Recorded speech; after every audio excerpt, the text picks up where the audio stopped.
Alors la volonté, c'était d'abord d'avoir un livre autour spécifiquement de la marque Cheminée Poujoula. Et de faire...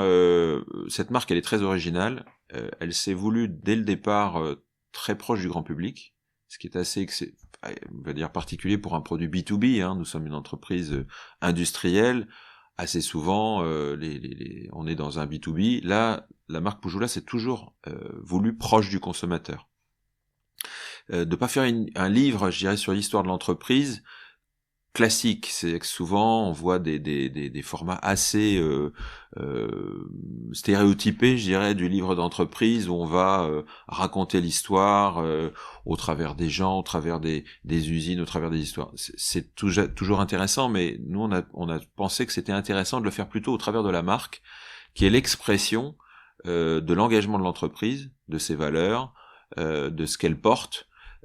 Et que finalement la marque traduit assez bien ce qu'est l'entreprise au travers de toutes ses composantes, de tous ses partenaires, salariés, actionnaires, clients, fournisseurs, partenaires financiers, et que c'était un bon axe d'une certaine façon pour raconter au travers de son expression, au travers de son évolution, l'entreprise aussi Poujoula, depuis finalement les années 50, où elle est née. On va dire elle a eu une première partie d'histoire où c'était une entreprise de sous-traitance, donc la marque n'avait pas franchement de valeur. Il y avait un nom de société, mais il n'y avait pas franchement de marque. Et cette marque, elle a commencé à s'exprimer vraiment fin des années 70, début des années 80, quand Poujoula est devenu producteur de ses propres produits et qu'elle a, je dirais, utilisé la marque pour d'abord s'identifier, pour passer des messages forts, pour se différencier aussi de la concurrence, parce que ça c'est un élément très fort dans l'histoire de Poujoula.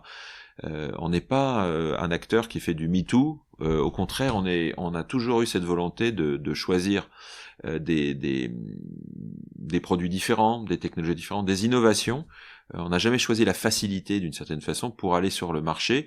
Au contraire, on a plutôt innové avec des produits qui étaient vraiment en rupture avec ce qui se faisait à l'époque, le conduit métallique versus le conduit maçonné, avec des produits qui la sortie de toit qui était vraiment un produit différenciant, parce qu'on faisait pareil, il fallait un maçon, il fallait un zingueur, il fallait plein de corps de métier pour faire on est arrivé avec nous un produit qui faisait tout, qui simplifiait la vie, qui collait aussi aux besoins du moment. Bref, c'est vraiment toujours une approche autour de l'innovation, de la qualité aussi, qui est un point très important, qualité de sécurité, qui font que la marque Poujoula aujourd'hui est vraiment la référence de son marché.